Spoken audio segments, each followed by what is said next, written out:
It's your boy PJ. We back with another lit live video.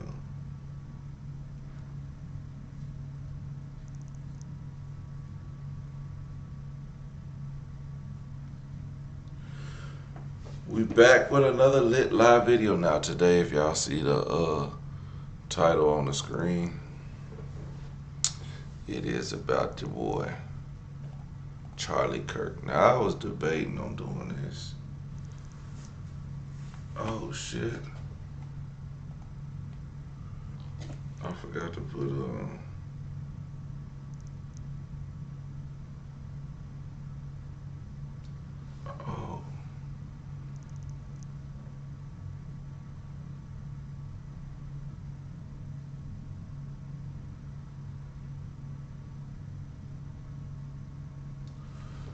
alright.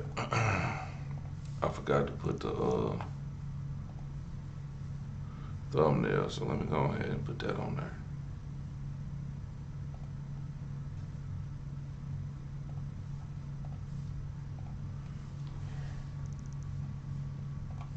We got that thumbnail, alright. Thumbnail.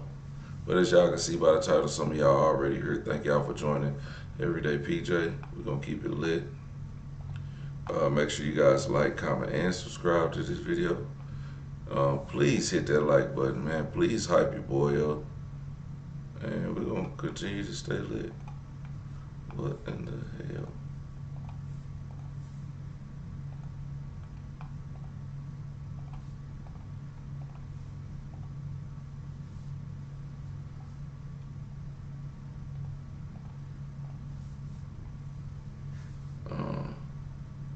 YouTube is wilding.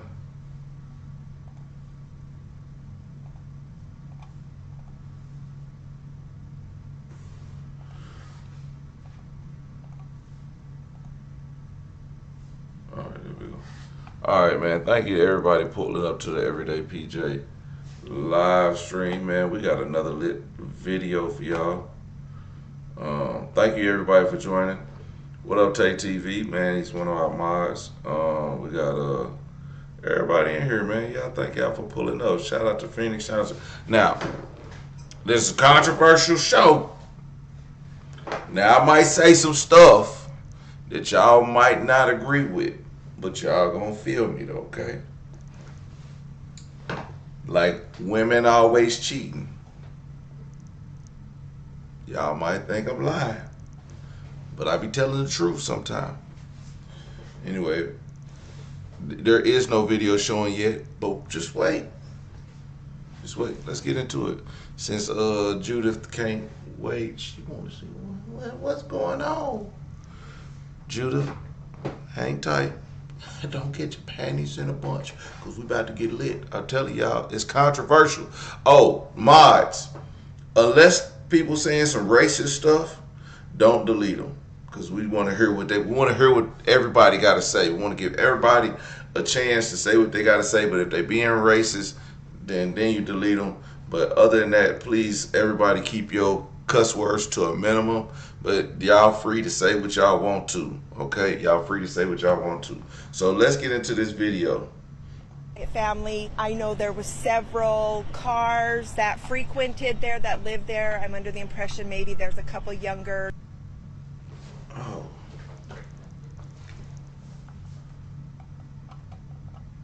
Very quiet.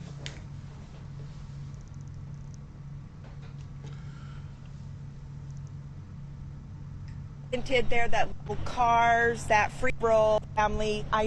Very quiet family. I know there was several cars that frequented there, that lived there. I'm under the impression maybe there's a couple younger children. He may have a couple younger brothers that live there, that his parents were active in the LDS community. I am very much in shock that this was so close to home. I would think that his family would be very hurt.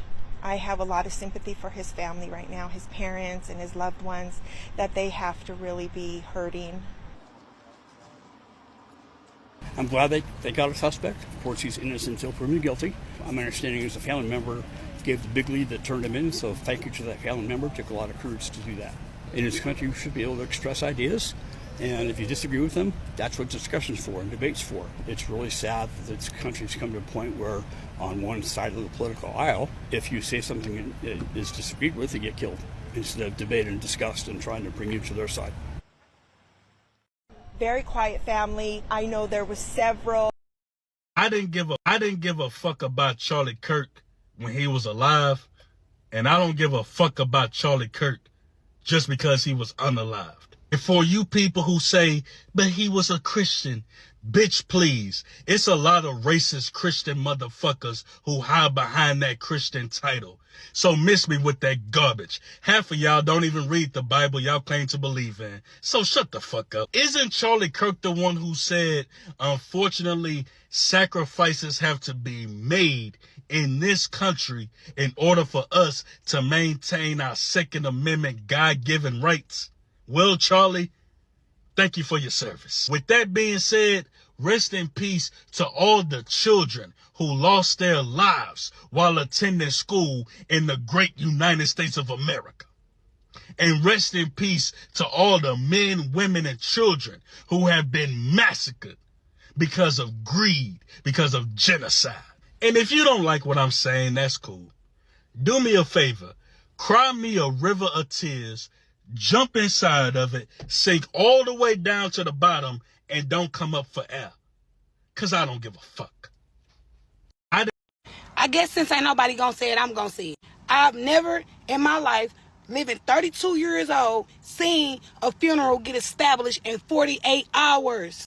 Why in the fuck is they treating him like the president? Why in the fuck do they feel like he's better than Dr. Martin Luther King or John F. Kennedy? Who the fuck is dude? Why the fuck was he against so many blacks? Why the fuck did he think George Floyd was a scumbag? Why the fuck do he think school shootings was okay? I'm confused. Isn't this the same person that was trying to make guns stay in style? I'm just so confused. Then, why the fuck is he getting ported out like the president and nothing he believes in was political? Who the fuck is his wife referring to when she say they? The evildoers responsible for my husband's assassination have no idea what they have done.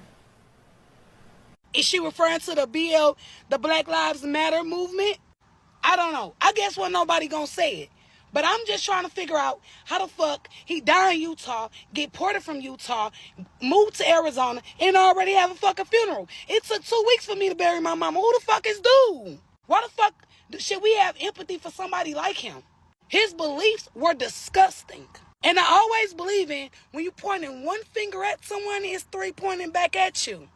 I'm just trying to see, why are they trying to compare him to everybody else? Yeah, I guess when nobody gonna say it, but I'm gonna say it because I'm just confused. Charlie talked all of that shit about black people violence, black people this, and guess who popped his fucking top? Guess who put a fucking tag on Charlie toe? A fucking conservative white fucking kid. A Grand Theft Auto playing motherfucker. A Call of Duty playing motherfucker. Shot him. You know why? Because you're fucking children, Charlie. And I want you to hear me good, Charlie. Your fucking children are fucking trained killers. You know why? Charlie. They're not buying your fucking rhetoric. They're rejecting your rhetoric. You know why? They fucking like NBA Youngboy.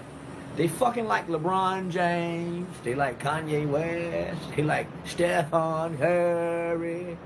They don't want to fucking hear your shit about how violent niggers are, and they're trying to figure out how to make it amongst white children, and white children are bullying them. They're shooting up your fucking schools, Kirky boy. Charlie Kirk was assassinated. Let's just start there. But this whole situation might have a rabbit hole deeper than everybody knows. Let's start with this. The man that they first arrested allegedly said that he was the person that did it. This guy right here, they take him back to the station, they question him, and they figure out that he's not the person that did it. Okay, they get another suspect, take him to the station, question him, and they find out that he's not the person that did it. And then they say whoever did it had to be maybe a college student. And not saying that a college student couldn't do this, but whoever did this was a professional. One shot and was confident enough to know that that one shot was the only shot that he needed. That's not the work of a college student. That's the work of a professional. And then they released this picture. Look at this shit. They're saying that they have video footage of this man right here, and they're saying that this man, they believe that this man is the shooter. Does this man look like a college student to you? Mind you, they're saying that they recovered the weapon too. Matter of fact, listen to this shit. We have recovered what we believe is the weapon that was used in yesterday's shooting. It is a high-powered bolt-action rifle. That rifle was recovered in a wooded area where the shooter had fled. The FBI laboratory will be analyzing this weapon. Investigators have also collected footwear impression, a palm print, and forearm imprints for analysis. So they have a palm print, a footprint, and other evidence. Do you think they're gonna find this man? They have footage from every angle in that place. You can find it. All you gotta do is jump in that search bar. You can see how Charlie got hit every single way. You can see how people's reactions were. You can see the man that was in the crowd that was laughing. You can see Charlie's security making moves on the side of him. You can see a lot of things. Mind you, they have footage of somebody climbing up to the roof. They have footage of somebody on the roof. And let's go back to the beginning, right? You had a person that said that he actually did this thing. They arrested him. You seen in the video in the beginning. Why would that man say that? That's something you got to think about. All I can say is this rabbit hole is going to run deep. I'll say this, and I'll leave this here. Something ain't right about this. Tell me what you... They done sat up there and unlied Master Son. I'm heard about that one. They done sat up there and unlied Charlie Kirk. That was one of Master's best sons. He always stood up for what's right. See, y'all gotta understand here. Master help us. Master take care of us. Master love us. You can't sit up there and celebrate nobody's death. They done hurt Master. When you hurt Master and you hurt Master people, you hurt me. Cause I live in the Hives. I live in the slave Hives. And we love Master over here. Good Lord above don't like what y'all doing. Good Lord above don't like how y'all talking about Master Son this way. Y'all gonna get what y'all deserve. This ain't right. It ain't. Master ain't said nothing wrong. Master was gonna free us till y'all said something. That be y'all folks' problem. Y'all ain't got no reverend. Y'all ain't got no reverend for Master. But I's tell you what. I's gonna stand on all 12 feet for Master. I's gonna appreciate Master. I's gonna revolt about Master. That's how the fuck y'all sound. Why did the perpetrator shoot Charlie Kirk? He said he believed that Charlie Kirk was spreading hate and was a traitor to America. Doesn't that automatically make him a Democrat? How did he get caught? Did the police find him? His dad saw the pictures online and said, "This is you, son, isn't it?" And his son didn't want to admit it, so his dad had him talk to a minister, and then he admitted what he did to the minister. So did the minister turn him in? What did he tell him? And he told the minister he did it, and then he said he didn't want to be alive anymore, and he was considering unaliving. So at that point, the minister and the dad brought him to the police station, and that's how he was recovered. If he thought these awful thoughts about Charlie, doesn't that make him a Democrat by default? I knew it! He was actually a Republican, and his entire family were Republicans. He was raised by them and raised with guns since he was 5 years old.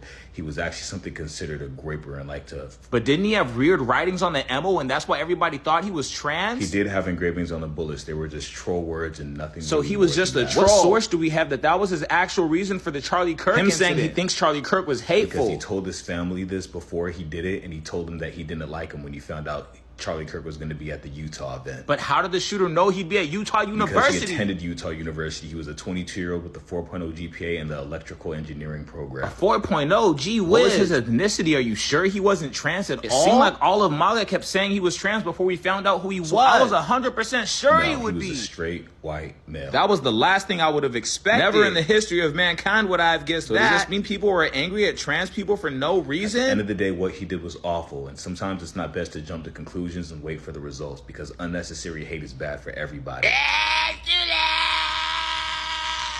Black people are allowed to talk about black culture in a way that white culture cannot. For example, black people can go up and say that there's a baby mama problem in black America, and white people are not allowed to say that. Oh, I just did, so what are you gonna do, cancel me? Black people are allowed to say, I'm a grown man, I got way too much to worry about. Black people are allowed to say that there is a systemic fraud issue within the PP loan application in black America. Black people are much easier to be able to say that black individuals, despite being 13% of the American population, commit 55% of the murders.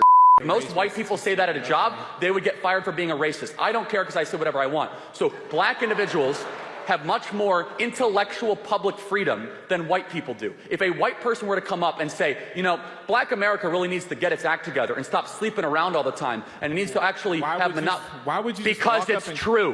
Because why would you just walk up to someone and talk and attack their culture from the outside? Well, hold on. Hold on. Let's look at the evidence. You said to myself, you said there's all these people suffering in Chicago. There's all these people that are terrible. I'm telling you why. It's because there's been bad decisions that have been institutionalized. Let me finish. And rap artists and athletes and people at the top level of black society that refuse to ever challenge the core rot in black America, which is that they are allowing degeneracy and hedonism to eat the soul of what once was a beautiful black culture, and instead they go around saying it's the boogeyman of racism, the white man is out to get you, and the result is black America is doing worse than it was in the 1960s. That is the contention. Period. It's not just, it's a culture. It's so much deeper than the present day we are in. I don't know why you're pretending like it just doesn't matter. What doesn't matter? You mean things that happen? Again, I've been through this multiple times. Let me just ask you one. But you're not listening to understand. No, you're listening to reply. No, I'm doing both actually. And so, but let me just ask one final question, right? Mm-hmm. Which is that you have your entire future ahead of you. Mm-hmm. When you are hired for a job, would you rather be hired because of your race or because of how qualified you are? It doesn't boil down to just that. That's what DEI is, man. No, it's not. Yes, it is. No, it it's is not. definitionally the hiring of people. They're not just going to immediately see. You get extra points if you're black with DEI. That's how it works. Racial quotas elevate people based on the color of their skin. So do you think I got extra points to come here?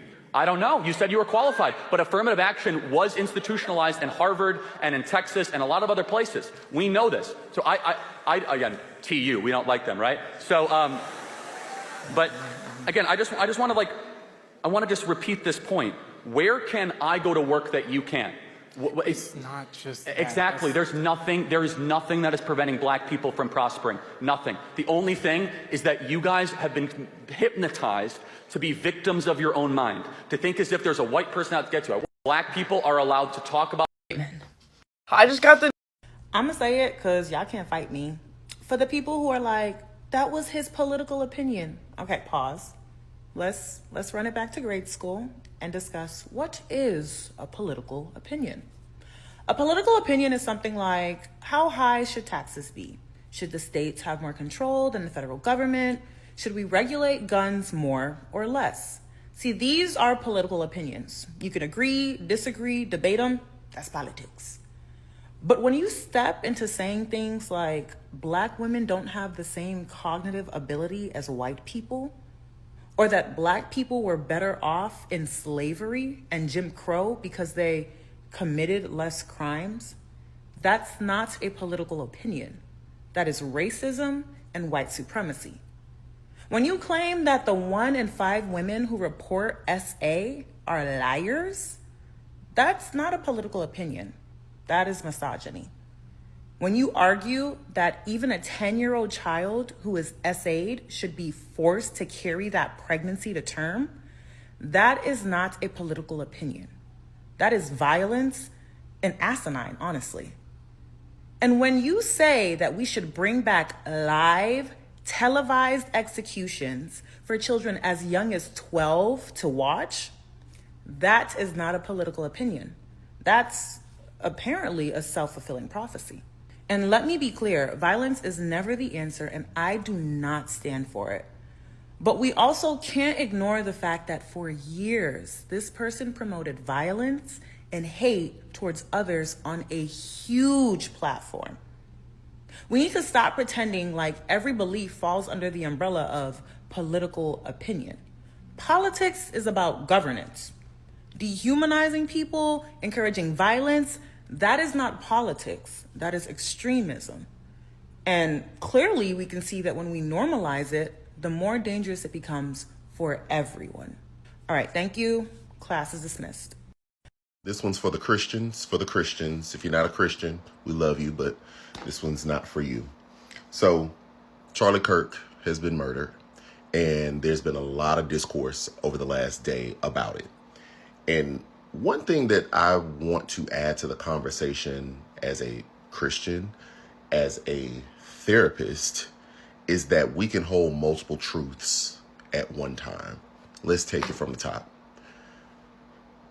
Him being murdered was wrong. Anyone being murdered is wrong. We can hold that. Having compassion for a person's wife and their child because they were murdered is there. We can experience that. We can live that out. We can pray for them. Even reflecting on our own experience. What if it were me? We can live that out.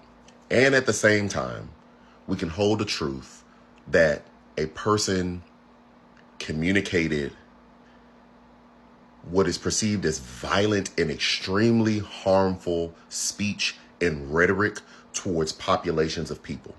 That some of the things as a black man that Charlie Kirk has said makes me less safe, makes my family less safe, makes people that I care about less safe.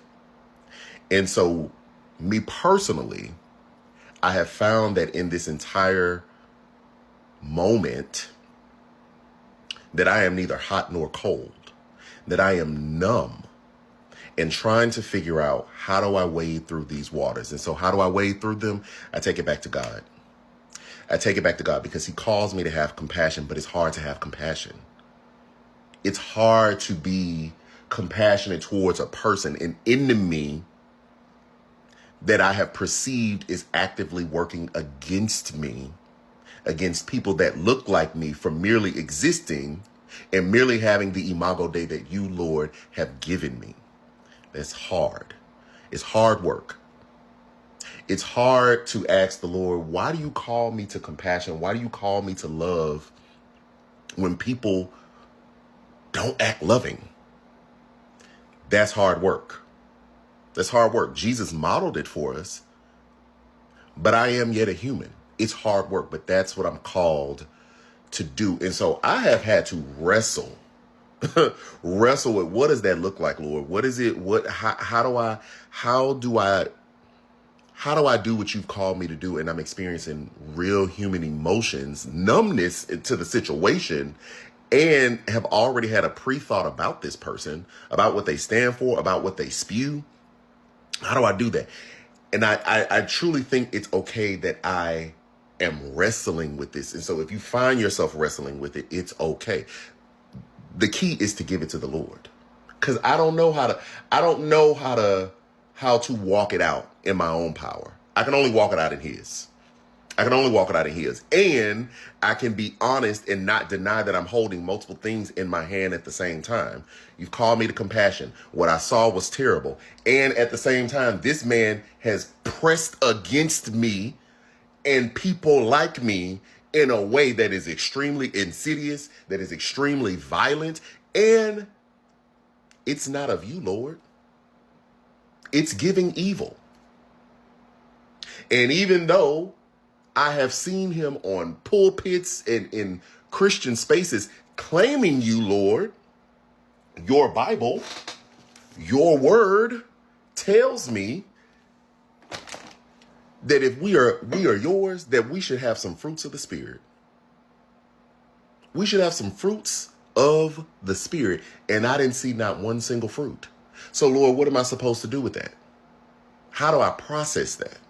And he may never answer me. He may answer somebody else. So where I am is I'm continuously giving it to the Lord. Continuously giving it to him. I do not eulogize him in a way just because he has passed that is rose-colored just because he's died. And at the same time, nor am I going to celebrate that a man was murdered. That people, period, are murdered. And it's even difficult Let's talk about it. Because I know some of the rhetoric that he has said himself has been to advocate for said gun deaths. These are his words, not mine.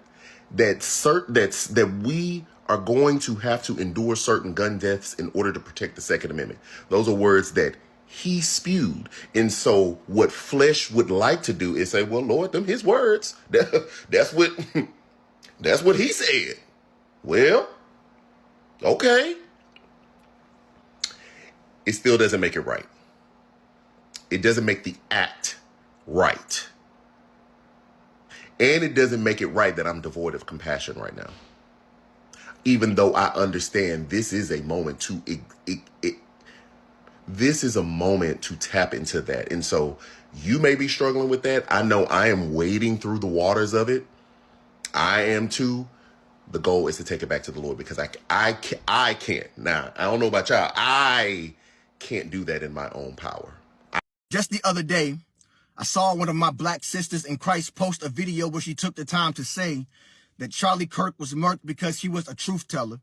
She compared the publicized nature of his death to the days when enslaved black men who were working to lead a revolt were hanged by rough, rugged ropes to send a message to others to stay in their place. She then tried to say that he wasn't rude or disrespectful, but I want to tell my dear sister that she either doesn't know or is forgetful that he said a mouthful of disparaging remarks about our people that came from his heart. I want to tell my dear sister it's a slap in the face to our ancestors to compare the valiant nature of their deaths to a man who spent semester after semester attempting to downplay their legacy and the trauma of their descendants with each of his breaths. I want to tell her that yes, it's tragic and this man should not have been shot, but this is the same person that spoke of qualified black women and said they didn't have the brain processing power to be taken seriously, so they went to steal a white person's slot. I want to ask my dear sister, how can we lay claim to a faith that is based on redemption, love, empathy, and being greater than your mistakes, then have a great deal of our base spit in the face of morals and decency and stand in support of a man who frequently stood on the other side of those tenets?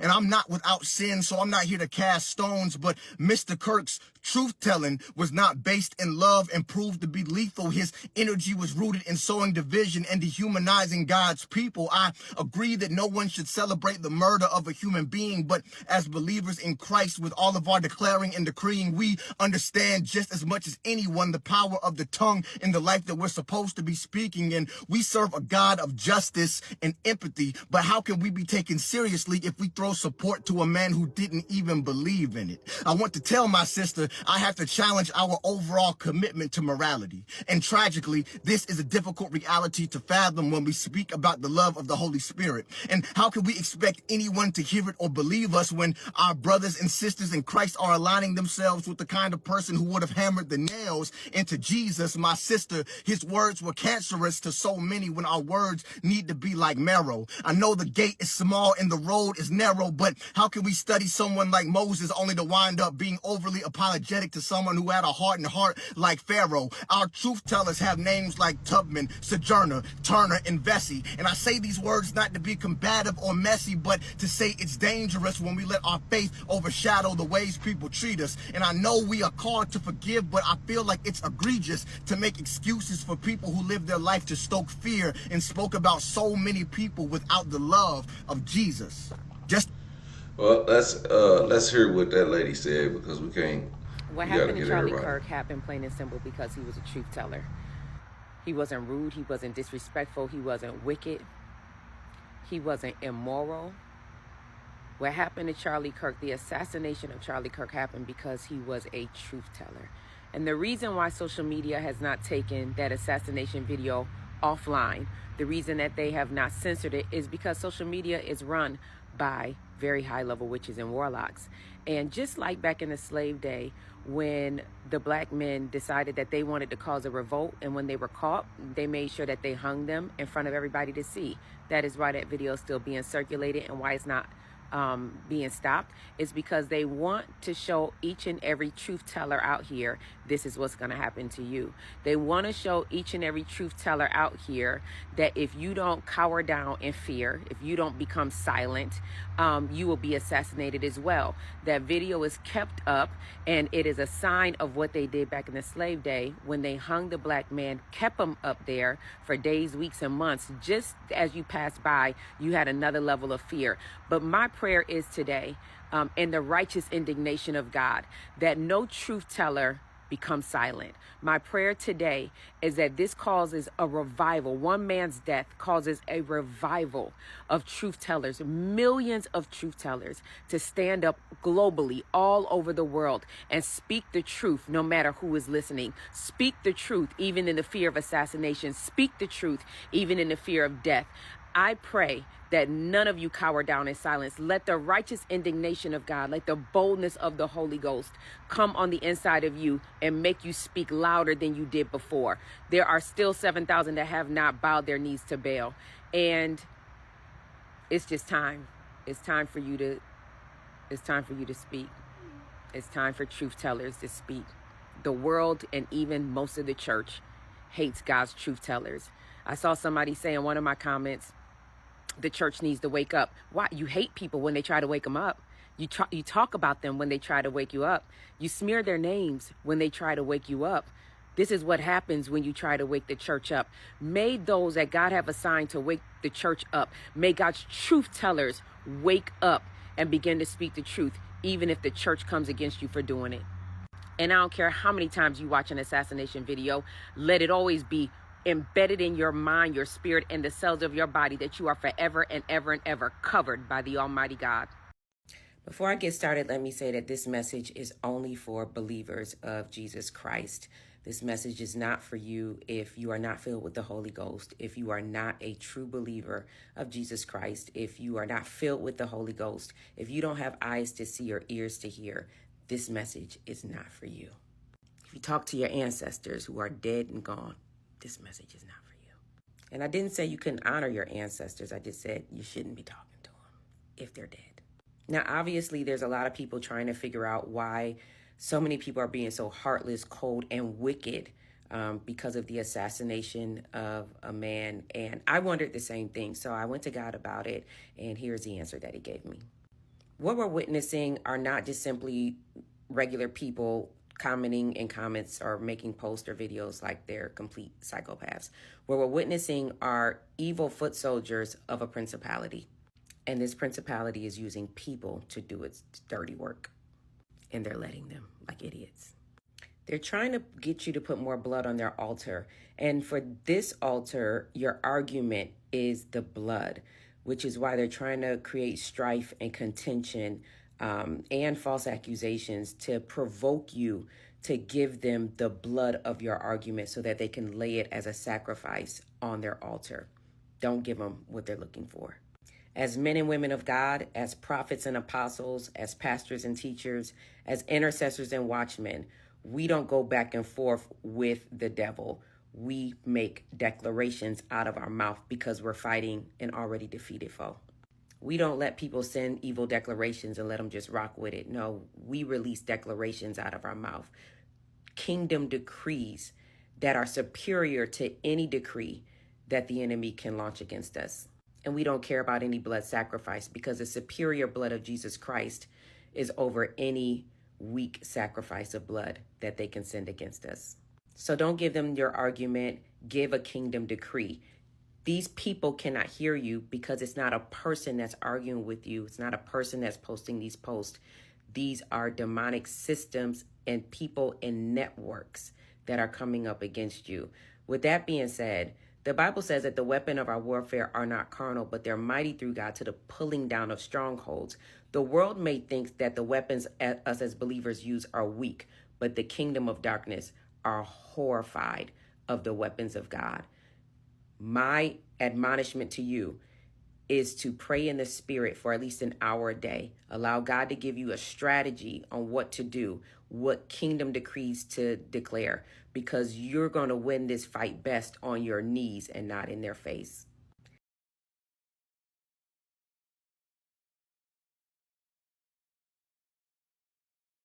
You told the Wall Street Journal that it is, quote, very clear to us and to the investigators that this was a person who was deeply indoctrinated with leftist ideology. Can you elaborate on that and be more specific? Well, sure. So that information comes from the people around him, from his family members and friends. That's how we got that information. Again, there's so much more that we're learning, and so much more that we will learn. There will be official charges will be filed on Tuesday, and there will be much more evidence and information available then. And again, we're interviewing all kinds of people, everyone that knows him, and trying to learn more about what that motive actually was. Well, some outlets are reporting that the suspect lived with a transgender partner. Is that accurate? And are investigators looking at this part of his life as a possible motivation? Yes, definitely. And yes, I can confirm that. I know that has been reported, and that the FBI has confirmed that as well, that the roommate was a romantic partner, a male transitioning to female. I can say that he has been very cooperative. This partner has been incredibly cooperative, had no idea that this was happening, and is working with investigators right now. And how is that relevant to the investigation when it comes to the motive? Are you learning that? Sure. Well, yeah, that's what we're trying to figure out right now. Again, it's easy to draw conclusions from that, and so we've got the shell casings, other forensic evidence that is coming in, and trying to piece all of those things together. You said that the roommate is being very helpful. Has that individual explain to law enforcement what the mindset of the shooter was and whether or not it is connected to his ideology or his situation as transitioning, as you just described? I'm not sure about that piece right now, Dana. Okay, so we're not sure if the fact that he was romantically involved, as you say, with his partner who was transitioning is relevant to the motive of the murder based on the investigation. Well, sure. Again, all of these things we're trying to figure it out. I know everybody wants to know exactly why and point the finger, and I totally get that. I do too. And so I just want to be careful, as I haven't read all of the interview transcripts, and so we'll have to wait and see what comes out. Yeah, I totally agree with you. We should all be careful. I guess just because that's out there are a lot of people drawing conclusions, and so I'm just trying to get as many facts as we can glean from you, since you have been involved in the investigation. And on that, the social and gaming platform Discord released a statement saying its servers were in no way involved in Tyler Robinson's alleged plot to assassinate Charlie Kirk, but it did say there were, quote, communications between the suspect's roommate and a friend after the shooting, where the roommate was recounting the contents of a note the suspect had left elsewhere. Can you tell us about that note that the shooter left? So I can't yet. Again, those are things that are still being processed for accuracy and verification, and will be included in charging documents. Okay, so but the note was found, or the content of the note is known by law enforcement? Again, I can't share any specifics. They're looking at everything right now. Understood. I just want to go back to my first question about what you told the Wall Street Journal about that this is a person indoctrinated with leftist ideology. And the reason why I think it would be great to be more specific is because your goal of trying to lower the temperature, you said that this is based on investigation and interviews with people who knew him. Did they just use the term leftist ideology, or did they give specifics? Yeah, there are conversations that were discussed specifically about Charlie Kirk, other conversations about the direction that this was going. And look, I my job is just to tell people I really don't have a dog in this fight. If this was MAGA and a radicalized MAGA person, I would be saying that as well. If the friends were saying that, I would be sharing that as well. That's not what they're sharing. And so I do think it is important, again, to understand how someone gets radicalized like this. And in this case, it happened. As much as people wish it wasn't or don't want it to be this, these are the facts that are being presented to us. If there are additional facts that would point otherwise, but family discussions, parents, this is what they're saying, and these things happen. And so it's okay to have these discussions. Listen, absolutely, and I'm just trying to get more facts, more details of the facts that you're putting out there. To my young friends out there, you are inheriting a country where politics feels like rage. It feels like rage is the only option. But through those words, we have a reminder that we can choose a different path. Your generation has an opportunity to build a culture that is very different than what we are suffering through right now. Not by pretending differences don't matter, but by embracing our differences and having those hard conversations.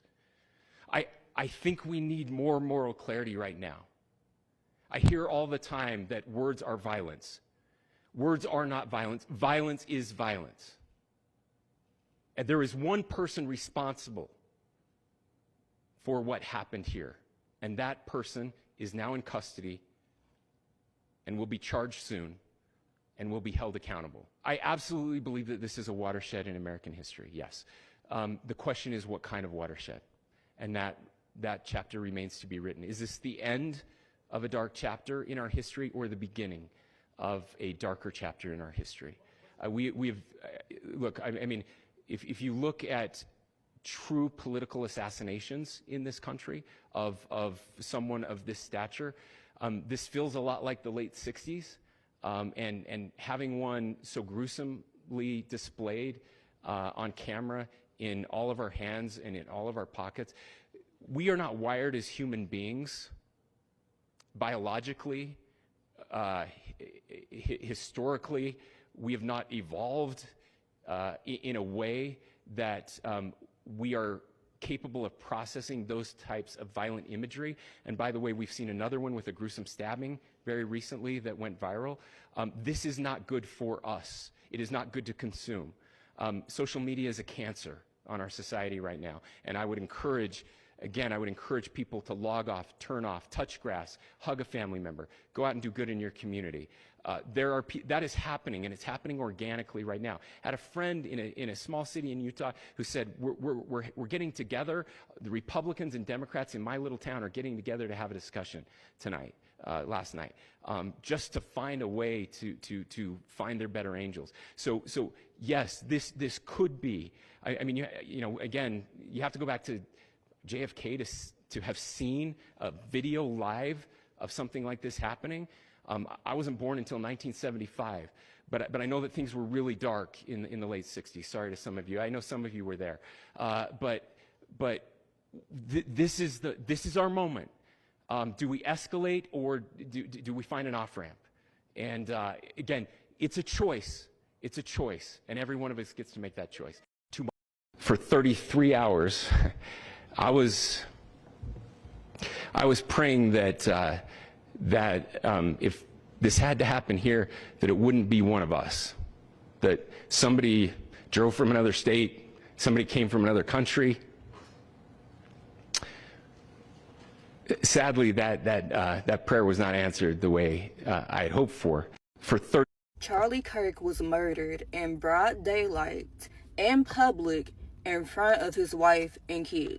So this is what I'm going to say. I do not care who cancels me, who unfollows me, who gets mad, since apparently unfollowing somebody is such a big threat that people like to use now. But I couldn't care less because I will always stand for what's right, even if I'm standing alone. It is not okay, it is not normal, it is not right, and it is not ethical to kill somebody just because you don't agree with them. And he wasn't even in office. He was a speaker. So if you think it's justified for somebody to get killed in cold blood, not out of self-defense, not because they were attacking somebody, not because they were physically harming somebody, if you think it's okay for somebody to get killed because they have a difference in their opinion, then you are a part of the problem. I understand being passionate about your beliefs, but that does not justify killing somebody. And I've seen so many Christians posting about it, some who, you know, were grieving Charlie Kirk, of course, but a lot of them were like, how can you be sitting here grieving him? If you feel bad for Charlie Kirk, then you're XYZ, unfollow me, da-da-da-da-da. You cannot be a Christian with hate in your heart. I saw this quote somebody posted earlier, and it was like, you can quote scripture all day, but if you can't love your neighbor who disagrees with you, then you've missed the whole point of the author. And that is so true. I really could not agree more. And I don't like to talk about politics much on here for personal reasons, but I will say this.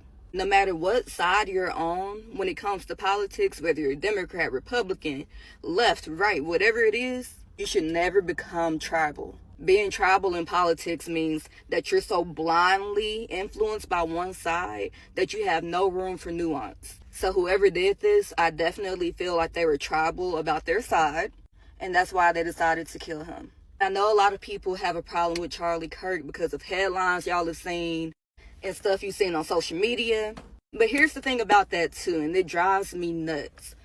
In journalism in college, throughout all my 4 years, something I was taught in all of my courses revolving around journalism is how to make a headline. And we were taught that headlines are meant to be attention grabbers, and that we should always know how to write a good one, and that when we see headlines for ourselves, we should do the research and look into the story for ourselves.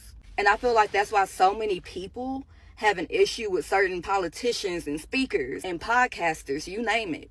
So many people have a problem with them because of headlines they've seen about these people that aren't even true. And so you develop a hatred in your heart toward these people without researching them for yourself. It's just fine if you end up researching them for yourself and still disagreeing with them. There's nothing wrong with that at all, because another thing I've been taught since, freaking middle school AP English courses, something that was instilled in me was that every good argument acknowledges the counter argument. And that has been so ingrained into my mind from an early age that helps me to see other people's point of views even when I don't agree.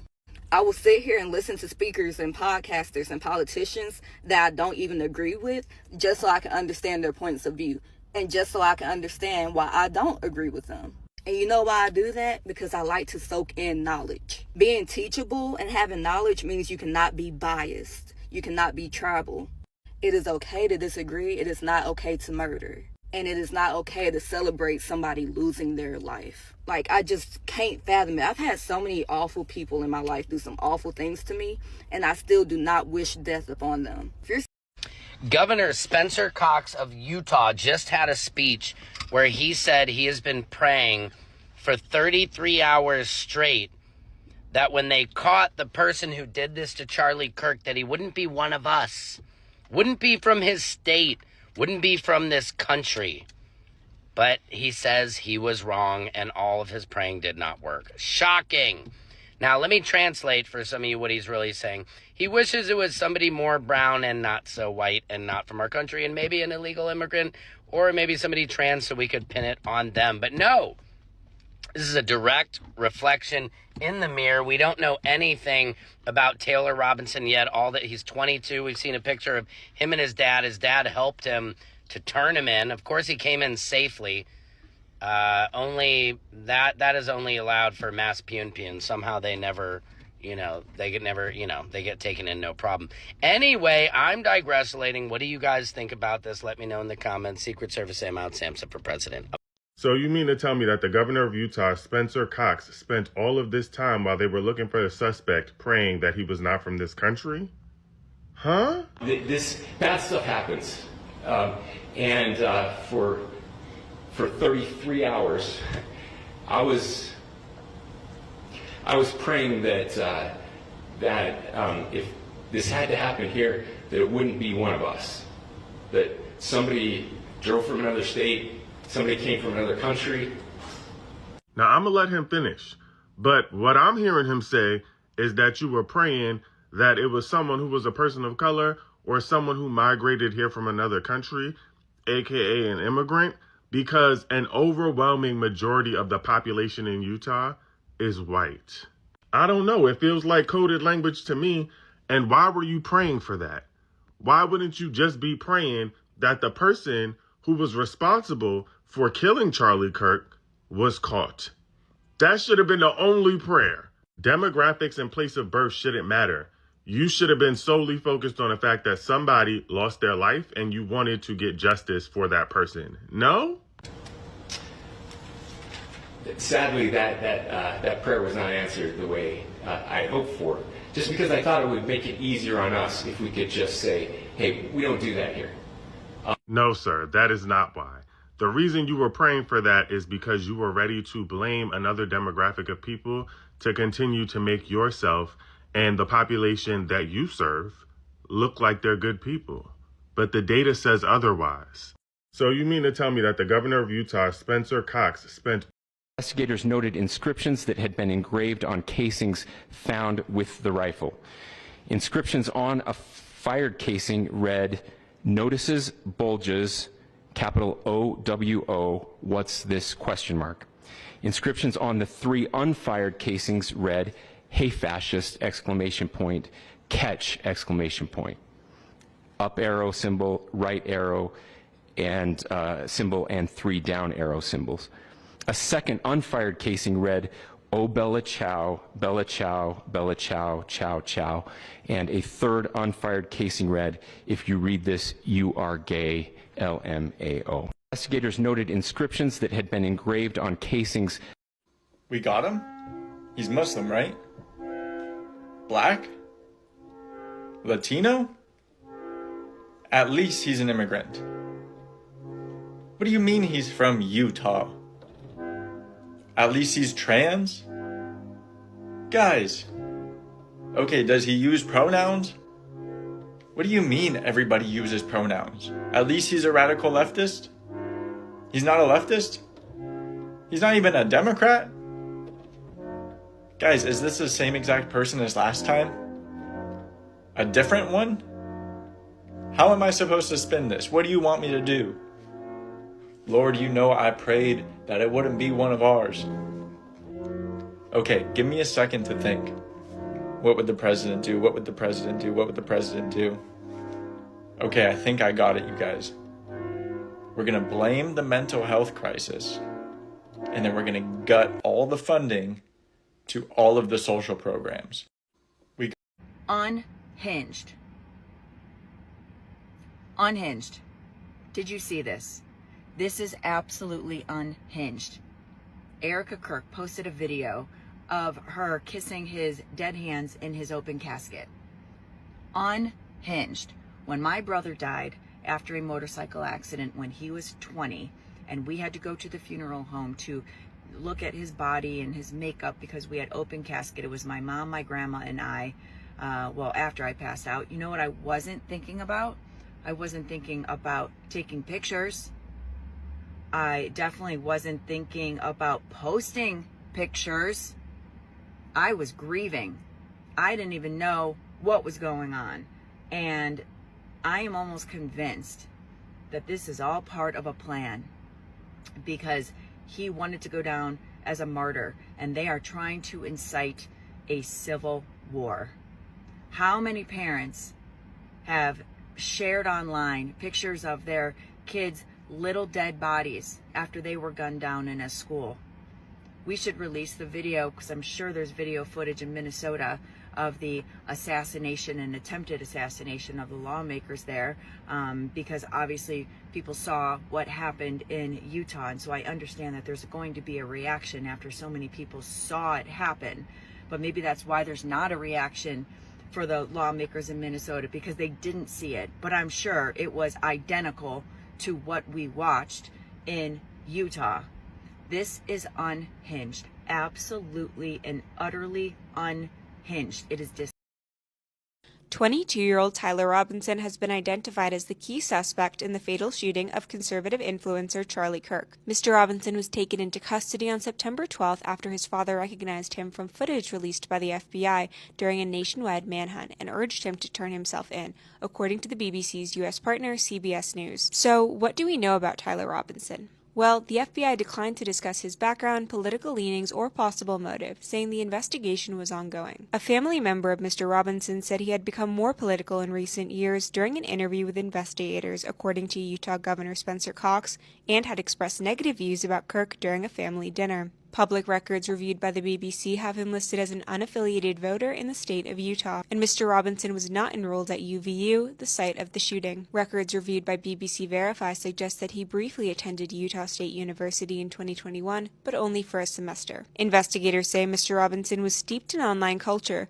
with casings believed to display references to online trolling humor as well as messages which could have been interpreted as sympathetic to Antifa, the left-wing anti-fascist and anti-racism movement. His roommate reportedly showed investigators a series of messages on the social platform Discord from a contact named Tyler referencing a rifle drop point and instructions on retrieving and hiding the weapon. For now, Mr. Robinson remains in custody as prosecutors prepare formal charges.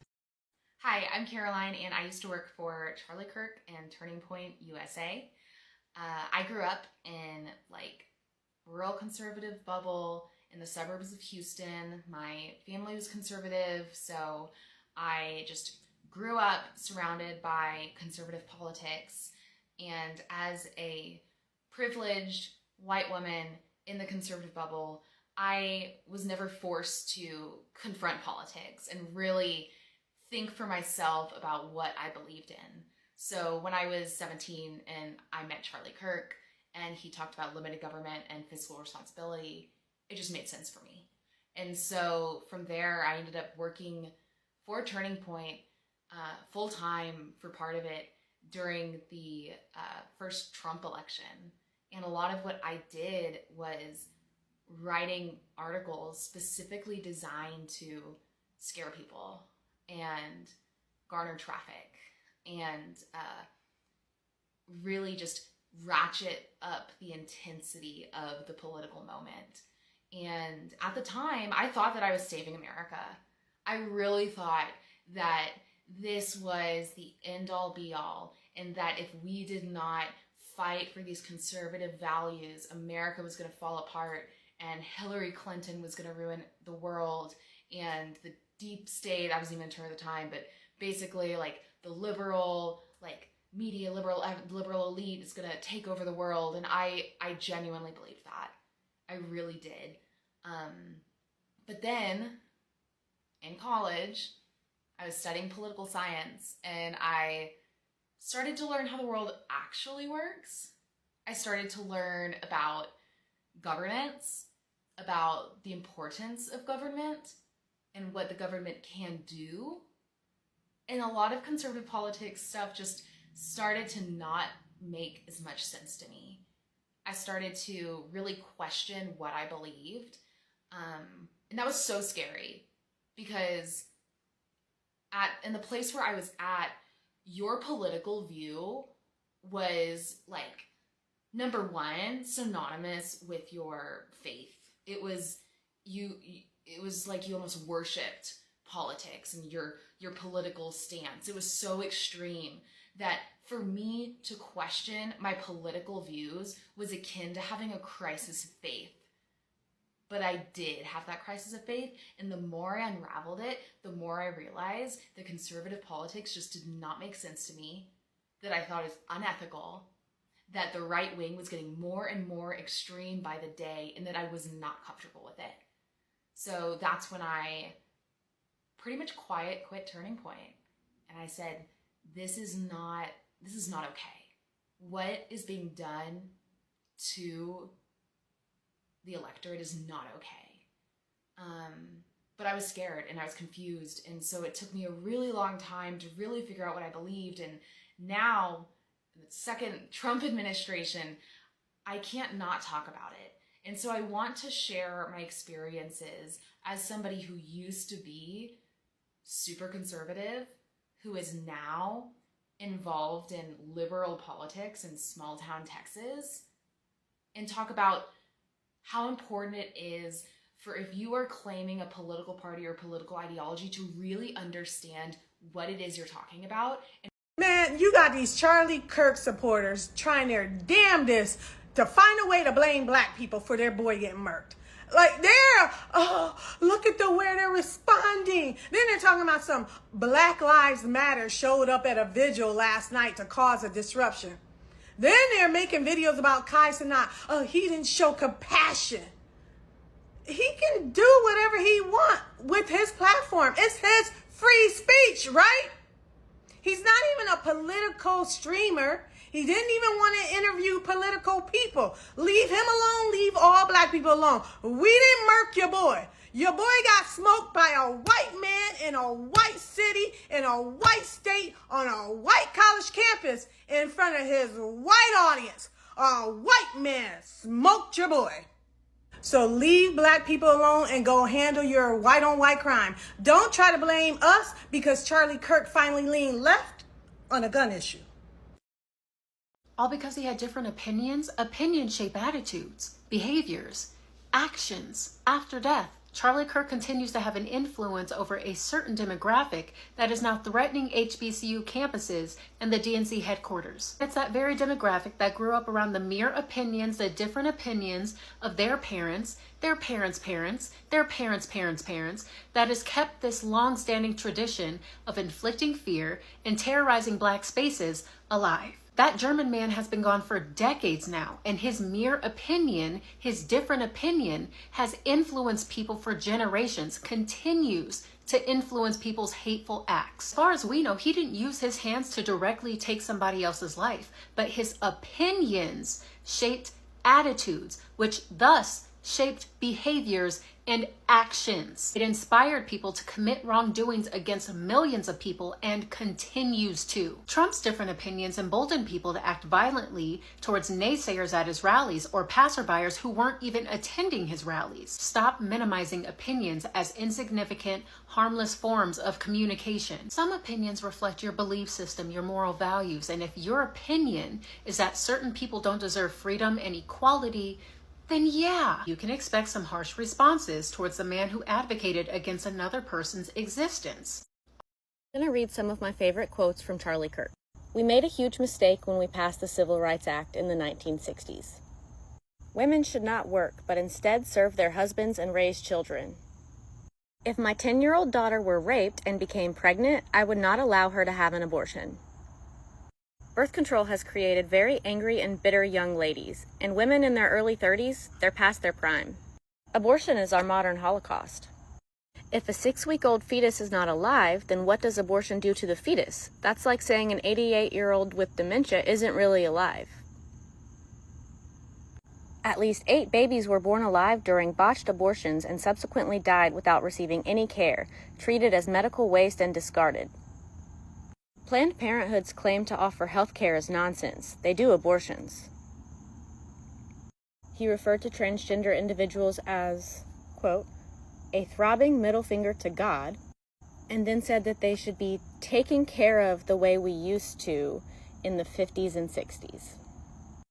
I can't stand the word empathy, actually. I think empathy is a made-up, new age term that does a lot of damage. Charlie Kirk, right-wing activist, Trump ally, has passed away at age 31. The reason why, I was a fan of Charlie Kirk and his college tours is because his love for Jesus Christ and how he will always talk about Jesus Christ and he will bring the Bible onto the college campuses and everything. I'm a Christian myself.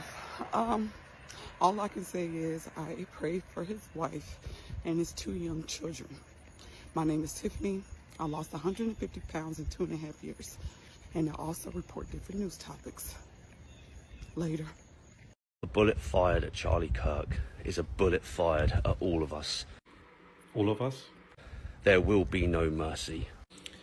Are we trying to impersonate Thanos here? No diplomacy and no surrender. Does anyone know what the hell this guy's talking about? We are under attack. Wait, is he crying? We must defend ourselves. From who exactly? It is time for justice. Or maybe he's impersonating Christian Bale and Batman. And war has now been declared. Well, there you heard it. He said it in those words, with that voice. We're at war. The bullet. That's how you should. By the way, this is my other problem with death penalty. It takes too long, too many appeals. Expensive. It should be public. It should be quick. It should be televised. Honestly, that's like what we should be doing, and I agree. It should be public And should be public televised. square. By the way, you could sell. You could Force fund the kids government to watch it. You could have like brought to you by Coca-Cola, and no, I'm not kidding. By the way, I would totally tune in to see someone get their head chopped off. And you know what? I want to watch that execution. That'll make my day better. I want to see him on a public block and get him be publicly executed. And I think that would be justice. You think children should have... Andrew's saying don't make kids watch it, and I think, no, the absolute I think opposite. at a certain age, it's an initiation. 16, if you can drive, you can watch it. No, but hold on. You should see it. What is the age? At what age should you start to see public executions? 16. I think you could do it earlier. I think you maybe at age 12, Whenever- like 6th grade or so. You are a person, they're old enough to... You don't need to like really wallow in it and have them be broken on a wheel or anything. But if it was something like chopping, if we had a guillotine or something, we have kids who are 14 who are committing carjackings 100%. in cities and doing Yes. bad stuff. And I think you're if you probably sent the right. Maybe message to them, if you do a bad crime, you will die, and it will be like this, and that will be you. But I think it would be tears a down. positive message. So That's how you should... By the way... Rest in power to Charlie Kirk. I'm not wavering. I'm not afraid. I'm not going to stop talking. I'm going to keep talking until it's over. And it's going to mean something. Like Fred Hampton said, the revolution don't die with me. The Democratic Party is demonic. The Democratic Party is the reason for all this. Down to division. I said what I said. Man, we getting attacked from left to right. And some of us, man, you just never know. Some of us might get hit, some of us might get hurt, and we might never know their name. We might never know they existed. But I just want to tell you, if you see this video, you hear my voice, it's an honor to be in this battle with you. Doing my thing on social media since I've been home from prison. Goddamn my political shit. And since Charlie Kirk died, a lot of people from my high school been, kind of trolling me, hitting me up trolling, you know what I'm saying? And it's crazy because I've been doing my own thing and ain't nobody said nothing to me. People let me do me. But Charlie Kirk died and now y'all enticed to troll. That shows you y'all evil. And you bitch ass niggas didn't even know who Charlie Kirk was until he died. Until they said Trump's friend got assassinated. Then y'all just ran right with it. Y'all don't even know who he is. I can assure you y'all don't know who he is. Because the things that y'all saying don't even make sense. He's racist, he's racist. Yo, he was just promoting Blexit. Yo, he rock with Blexit. Motherfuckers from Blexit fuck with Charlie Kirk. But a lot of you motherfuckers that's talking on my statuses, that's making these videos, that's making these comments, don't even know what Blexit is. Can't identify one person in Blexit. Don't know what's going on. You don't know what Blexit is. But Charlie Kirk did. Y'all wasn't watching no fucking Charlie Kirk. Y'all don't know what the fuck going on. You niggas is stupid. Shut the fuck up. Mind your business. Now listen, if you want to come on live, if you want to get an audience, you can bring your audience, and you want to debate this, let's do it. If you don't want to debate this, shut your ass up. Go on somebody else's post. Leave me the fuck alone like you've been doing.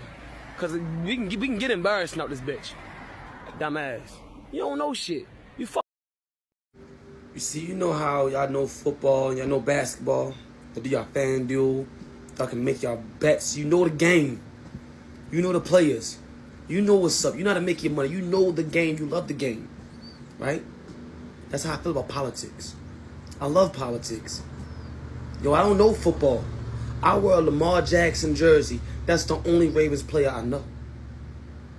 Okay? I don't know basketball. I can't tell you shit about basketball. If I see people debating the basketball thing, LeBron, Kobe, Jordan, and I come in and make a comment, people start laughing. People get mad because they know I don't know basketball. I don't know what I'm talking about.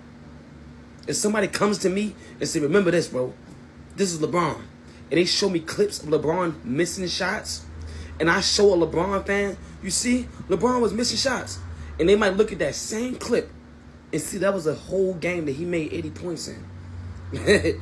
They get pissed off. Because they know the game. They love the game. That's how I feel about politics, bitch. I love it. So somebody can show you a clip of Charlie Kirk. Say he's racist, you see?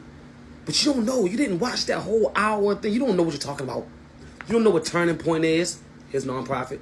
Blexit, something that he supports, his nonprofit backs. You don't know the things he spoke about, the fatherless homes. No victimhood mentality. He let it be known the government did this to the black community, took the fathers out the homes. Y'all, what are y'all talking about? You seen clips. You don't know this sport. This is my sport. You know baddies. I don't know baddies. I can't sit down with you and say, this girl, I don't fuck baddies. I don't know the movie. I don't know the show. That's your shit. I know politics. You know baddies. You know NFL. You know NBA. I know politics. I am Charlie Kirk. Mind your fucking business. Cooked them. I turned them into chicken tenders, baby. Yeah. Like I said, rest in power. I am Charlie Kirk. Cool. So Charlie Kirk to me is nothing. I agree. I do not agree with anything he said. The one thing and the reasons why is the stuff that he said against black people, such as the civil rights of 1964 was a mistake. The DEI initiative that the government actually launched was a bad idea, and it was anti-white, as he said. Just multiple things saying black people are inherently more. I'm sorry, black people are more dangerous than any other race by bringing up faulty crime statistics and giving no background history on there. So to me, Charlie Kirk was probably one of the most dangerous things to happen to Black America.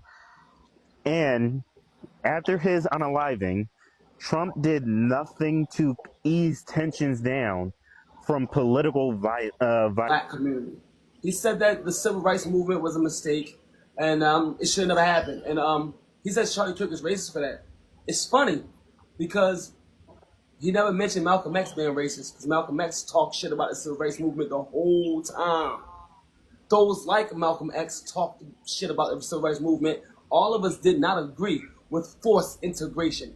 Most of us agree with the continuance and building of our own communities. Charlie Kirk, when he spoke about that, they didn't watch the whole video. He actually went deeper. And when he said black people are inherently poor, he says because of the Democratic Party. Because they told the wives to divorce their husbands, put their husbands out. Yo, the civil rights movement had black people shut their businesses down and integrate with white people businesses. And in turn, black people have no businesses. Black people have no home, no fathers in their home. And black people are inherently poor now. That wasn't racist. That was him telling the fucking truth. Hey, Money, can I say something? No, the thing about it is, y'all let these videos get chopped up. And y'all trying to bring me the videos. Somebody who rocks with Charlie Kirk. Someone who watched these hour-and-a-half debates.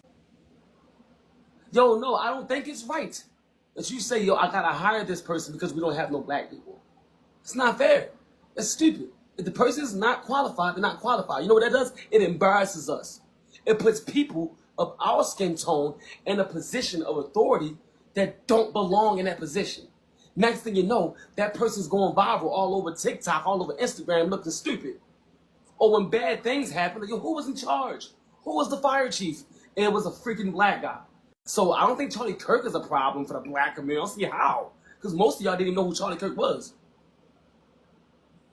But I do think a problem with the black community is hiring black people that's not qualified for the job, putting them in a leadership position just so they can crash the business, and you got somebody to point the finger at. Cool. All right, so for those that support me, whenever you... So I'm seeing black content creators and commenters, they say things like, yo, if you're black and you voted for Trump, or if you're black and you're supporting Charlie Kirk, that's wild, or that's crazy work.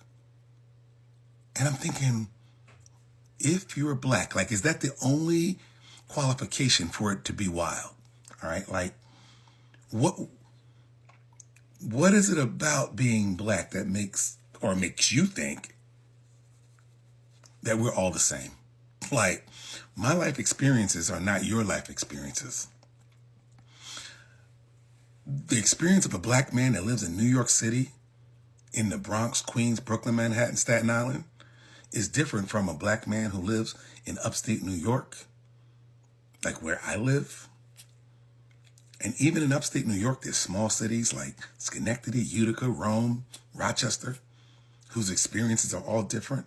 And then you may be a black man in Louisiana, Mississippi, Texas, California. All of our experiences, our demographic, are different. You might think that, like, all right, so just because we have the same skin tone, that we've experienced some of the same struggles, that's not true at all. I have black children who I'm raising in a very rural community who have mostly, if not all, white friends. So how could you say to them, oh, if you're black and you support such and such, that's wild? No, they're going to support things or resonate with things or defend things that are part of their life experiences. You can't just get on this app and say, because you're black, if you support this or don't support this, that's wild. I'll be going on early Sunday morning. We're going to Arizona, taking some people with us on Air Force One. Maybe you people are going to be with us, I don't know. Well, the problem is on the left. If you look at the problem is on the left. It's not on the right, like some people like to say on the right. The problem we have is on the left. And when you look at the agitators, you look at the scum that speaks so badly of our country, the American flag burnings all over the place, that's the left, that's not the right. Do you plan on investigating? We'll see. We'll be announcing. They're already under investigation. You know, they're already under major investigation. A lot of the people that you would traditionally say are on the left. They're already under investigation? Already under investigation. Celebrating Charlie being killed when your sister was almost killed by your own father. Weird. Your dad almost killed your sister and you are in any position to make fun of someone else's passing. It does make sense where a little bit of this hate is coming from, since you do have daddy issues. Your dad's a rich lawyer who you never see, which makes sense why you weren't raised right. One would think that your mother would teach you basic compassion, but apparently your mother is a drunk that stays in her room all day, every day. So it's kind of hard to be raised right when there's no one to raise you. Apparently Mother's Day is so hard for you to sit through. I hope it gets harder and harder each year, because you just celebrated a man's death whose 2 children will have to struggle through Father's Day each year. There's nothing worse I could wish upon you, because it seems like in your life you already have everything that you do. Wow. I blame you guys. I blame every single person who tries to be cryptic and tries to, manipulate and use the mentally unwell, being like, oh, just do it. Just do it. We'll all praise you. We'll all be happy for you. Just do it. This is your fault. I blame fucking you. I blame the far leftists. I don't ever get political on my TikTok. I think it's stupid to get political. I think everybody has a right to their own beliefs, their own speaking, their own freedom of speech, all that. I always believed that. But we now see how unhinged, how psychotic, how stupid, how naive, how hypocritical the left truly fucking is. I've always said that I was always an independent voter. I would pick the person that I would want to be in office. It doesn't matter if they're Republican or if they were Democrat. It didn't fucking matter. I just voted the way that I wanted to vote. I blame celebrities. I blame the leftists. I blame the Democrats. All of you. All of you. Because you guys are chasing social media fame so much that you're being like, just do it. Just do it. Oh, will somebody just let me know when it happens? You are placating to these mentally unwell people who can't think for themselves. You are using the disabled, the deranged, the psychotic in order to do something that your bitch ass is obviously too scared to fucking do. And you don't want to do it because you know it's against the law, you know it's immoral, you know it's horrific, and it's wrong. But you want to use the mentally unwell, the unstable people to do this kind of stuff. This is why all leftists are bitch-ass bitches. You will never win another election ever again. So apparently I need to clarify myself here with the whole Charlie Kirk assassination. Because I'm getting people in my comment section saying, oh, what about the Massachusetts political people? They were Democrat and they were taken off the earth by a Republican, this, that, and the fucking third. So first of all, that is deplorable. It is disgusting. Secondly, using an atrocity to justify another atrocity is completely sickening behavior. And lastly, and most importantly, what I'm saying is there is only one political party that I am seeing that is celebrating and laughing and enjoying the death of somebody else. One political party. And you want to guess who that is? Yeah, Democrats. And I also see all these bitch-ass, lion-ass, fucking fuckboy goddamn content creators, Democrat content creators, acting as if they are so sad and that they disapprove of what happened, that they're disheartened, they're disgusted, they're this, that, and the fucking third. But meanwhile, still on their fucking pages, they have videos of them being like, oh, tell me when the deed is done. Okay. I talked to a psychic who said DT was going to be unalived here. Oh, I'm here just hoping that it's real. I'm hoping that it's true. Yeah, they're full of fucking shit. And then you got people like Dude in Orlando. That's his username here on TikTok, by the way. Dude in Orlando is saying, oh, reap what you sow.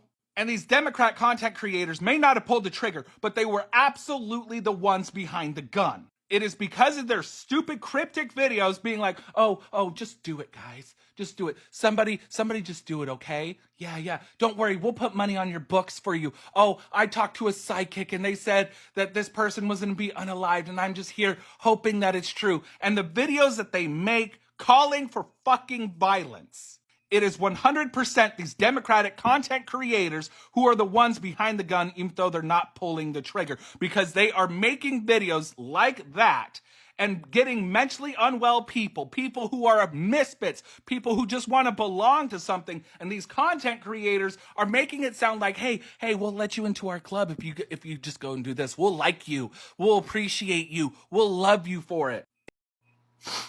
To the people who are cheering and are so happy that Charlie Kirk was taken from this earth, I want you to really consider this.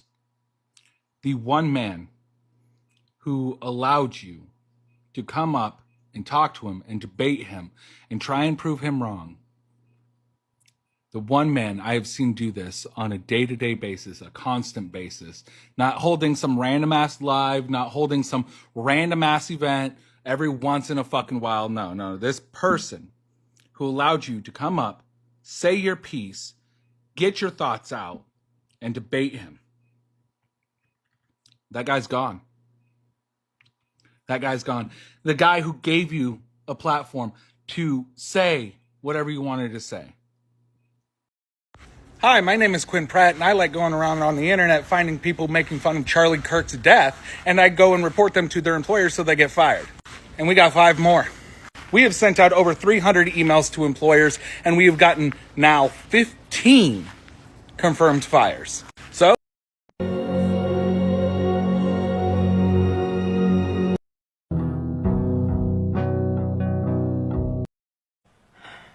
the evildoers responsible for my husband's assassination have no idea what they have done. They killed Charlie because he preached a message of patriotism, faith, and of God's merciful love. But they should all know this. If you thought that my husband's mission was powerful before, you have no idea. You have no idea what you just have unleashed across this entire country. In this world, you have no idea. You have no idea the fire that you have ignited within this wife. The cries of this widow will echo around the world like a battle cry.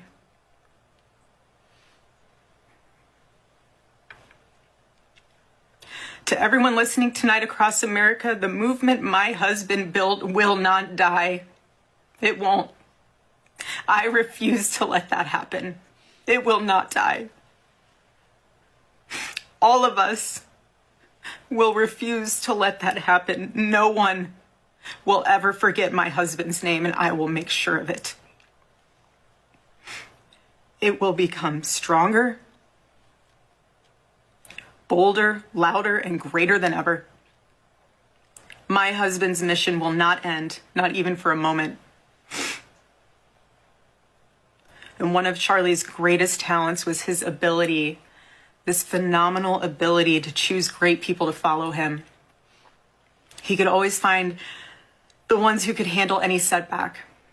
And it's almost like he knew. He could see it in you. Even when you couldn't see it in yourself, he just knew. He knew you could handle it. You thought you only had 5% left, and he knew you had 15. He knew you were ready to go that extra mile even when you didn't. He always challenged people around him to work harder and to be better. He never gave up. And I love knowing that one of his mottos was never surrender. So I want to tell you that we'll never surrender. We never will. Ever. Ever. Our campus tour this fall will continue. There will be even more tours in the years to come. America Fest here in Phoenix this December will go on. It will be greater than ever. The radio and podcast show that he was so proud of will go on. And in a world filled with chaos, doubt, and uncertainty, my husband's voice will remain. And it will ring out louder and more clearly than ever. And his wisdom will endure. One of Charlie's greatest. Well, everybody, I think we should kind of conclude it on that note right there, because, let her speak her piece. Speak now, forever hold your peace. Now, I just want to say, I seen a lot of comments about who's blaming black folks? I'm sorry, I'm not on conservative talk. But, and that's not in my algorithm, but there's plenty. I got as many as possible to show in there, just to show, there's valid points on each side. And I did not know Charlie Kirk. And I seen that there was a lot of the same talking points, but there was little to no context. And so when I did my own deep dive, I started watching full-length videos, and I was just like, he make a point. He make a point. But I know a lot of people don't like the harshest truths. Sometimes we need to be coddled into the truths about things the way it is. And so I wouldn't go to Charlie Kirk for the truth in black people. That wouldn't be my first go-to, not whatsoever. But what I would do is go look into those people around me. I wouldn't go to Charleston White either. But when you listen to these people like Charlie Kirk, Charleston White, Martin Luther King, Malcolm X, they told the truth about a lot of stuff. And one thing I want to say is, when I say that they blame black people, because if you look at all the content creators who are,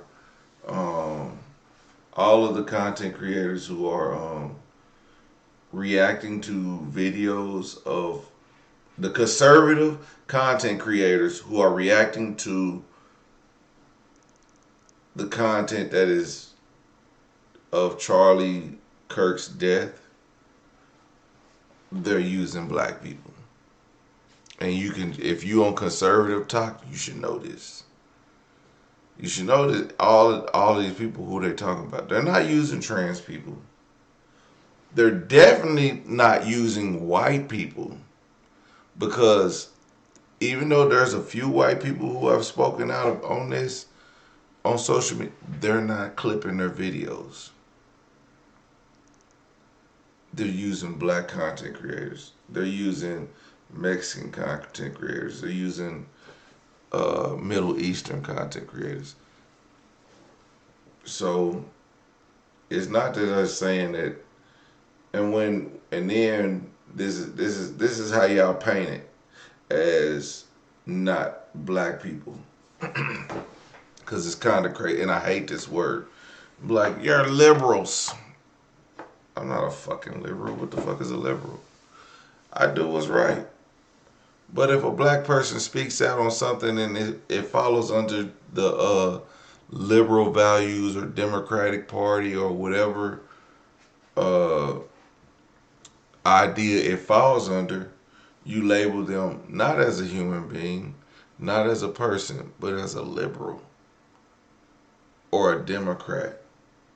So that's why I say they blaming black people. Because y'all not talking, let's be real, y'all not talking to the white liberals. When white liberals is the ones that's starting this shit.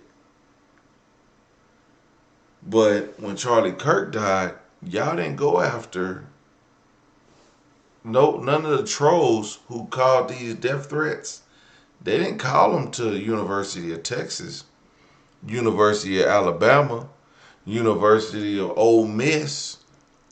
They didn't call them threatening them. They called black universities, HBCUs. Imagine that. So if you're white and you don't understand why black people are getting blamed, what do you think DEI is? DEI help black people the least. But when every time you Google a DEI video, who pops up? A black person. So then everybody's thinking, oh, DEI affects the black people. No, it actually affected white women the most. Black people came in the 7th most people that DEI affected. But the only talking points that we see from conservative content creators are stitching and talking about black people. So, but y'all might not see it.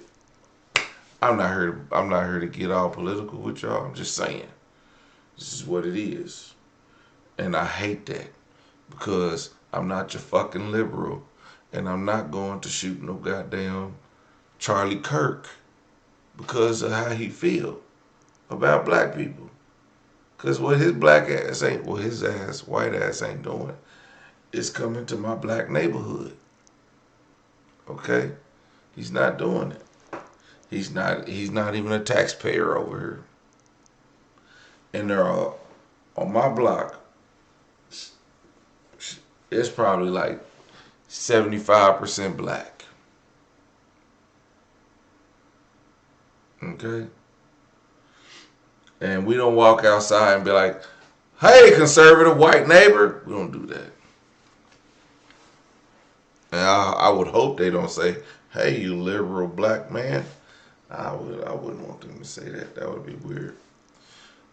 But all I'm saying is, because we as a community or as one, my home is protected, but I'm pretty sure if something was to go down, my white neighbor wouldn't be like, oh, that liberal, let them people rob his house. They wouldn't do that. And also what I want to say is it was something to the matter of that guy. The guy spoke right before this. Yeah, he was talking to black people. Y'all might not think it. Y'all might not say, oh, that black person. But we know. And it's fine. I get it. Someone also said, well, when Charlie Kirk was talking about black babies, oh, y'all, I didn't even play that video.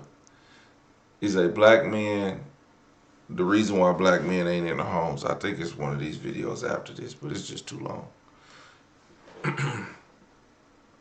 And people joked about now this woman is a baby mama. And her husband got killed by white-on-white violence. And although it was a colorful joke, but this is the same rhetoric that Charlie Kirk would say, but only towards black people. So it's not that I'm upset. I'm not finna throw it in his face or nothing like that. But I'm just saying, you know, with this being a white man that did this, I'm gonna be honest. Black people, we was like, I'm glad that it wasn't one of us. Cause goddamn, we go through enough problems in this country. We are glad it wasn't when a black shooter. Man, anytime, I don't give a damn if it's at the nightclub or it's at a courthouse or a school. I pray for 33 hours that it's not one of us. Because nigga, we cannot take on that feat. But it do be in our neighborhoods, black on black crime. And that's why we got to work on ours. That's why we got Charleston White to tell us about ours. Charlie Kirk, you need to talk to your boys about y'all. Okay? That's what I'm saying. Don't spend so much time worried about black people when y'all got a problem on y'all own. And it ain't even a y'all. It's generally, overall speaking, all of our damn problem. Because in Buffalo, when there was a white shooter, you know who he came after? Black people. But when you go to the hood and you go to Chicago and you be like, oh, it's 58 deaths this weekend. You be like, damn. Not 58 deaths, it'd be like 58 people shot. About 4 or 5 dead. You'd be like, damn. It was a deadly weekend over here in Chicago. So then you start talking to your people, hey man, what the fuck y'all doing? Well, I don't condone that crap either. But it happens. But I'm not going to sit up here and blame systematic racism over that. Those are talking points of white conservatives. I'm going to use y'all word against y'all. White conservative talking points is that we blame the man. But we have opportunities out here. School, Pell Grants, other grants, DEI, whether you like it or not. When he said, should a black person get a job over another person who's qualified, but DEI, white women receive more DEI credit than everybody. Why didn't he say that? I don't know. Maybe he didn't get the statistics because he got a statistic about everything else. Where's the statistic that white women benefited from DEI more than black people? But his thing was, a black person shouldn't get a job over a more qualified person. Whatever. I don't know nothing though. All I'm doing. Hey, I'm gonna be honest. This ain't our fight. We out of this. So take that how y'all will. I'm not trying to debate somebody, about it. Because I don't care. It's not our fight. Bowing out. I didn't even want to do this. I kind of did. I kind of wanted to jump on the bandwagon of Charlie Kirk's death. But I ain't finna celebrate it. Not finna celebrate it. So, because it's not even that important. I didn't even know Charlie Kirk before this. Actually, I did. The day before this happened, I saw Charlie Kirk. The day before this happened, I seen Charlie Kirk debate. I don't know. Debate a trans person about being a woman, and I was just like, I mean, it makes sense, but I don't see why this trans person would sit here and try to convince a motherfucker who's not gonna be convinced, who's not gonna care about your values, not gonna care about your life, not caring at all. So the stupidity and the irony of this is thousands of these people went to go talk to this man to debate him, try to make him make a fool of him, and you only boosted him up. Nigga, if I don't like you, I'm not coming to see you. I'm not standing in line for you. I'm not standing in the heat for you. I'm not gonna ask you no questions. I'm not dealing with you. So why y'all go do it? Why do y'all go sit in front of this man and let him gas y'all up? Let him go sit on some podcast and talk to white conservatives till he blue in the face. But y'all want to go and watch him and debate him for 2 hours in the blazing sun. It probably ain't blazing in Utah, but I'm pretty sure he did one in Texas. It's hot as hell out there. And you telling me you gonna sit out there and debate this nigga in the hot sun? I think not. So, yeah, y'all miss me with that bullshit. I don't know why y'all want to go over there and mess with that man. Now look at you. Y'all done got y'allself in some stuff because allegedly that the shooter had a transitioning boyfriend. Now y'all in it. Now y'all being blamed for what happened. And y'all should have stayed y'all's asses at home. But what do I know? Y'all don't want to listen. Y'all want to go and convince another man who don't give a damn about y'all that he's wrong. And now look, you're wrong. And I don't know what her speech is about, but she said that he's going to be more impactful in his death. Yep. You know why? Because some lunatic conservatives are about to go out ape shit around the country. And y'all think for 1 second that it's us. Liberal blacks. It's the liberal blacks. Because the blacks need DEI. The blacks got too many baby mamas and baby daddies. But whatever. Everyday people. I'm glad y'all stuck around for 104 minutes, but y'all take y'all black asses to bed. And let these white folks sort this stuff out. This is not our fight. Everyday people.